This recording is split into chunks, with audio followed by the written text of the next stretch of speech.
In District Swabi, in a small village called Yakubi, two siblings lived a simple life, with one daily struggle: clean water. Every day they walked long distances under the sun, carrying heavy containers, hoping the water would last. Water wasn't easy. Life wasn't easy. One night, they didn't complain to anyone. They simply hoped.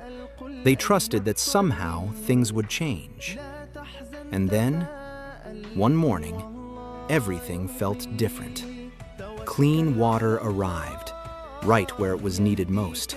A gift that changed daily life forever. This wasn't just water. It was relief. It was dignity. It was life. A small act, creating a lasting impact.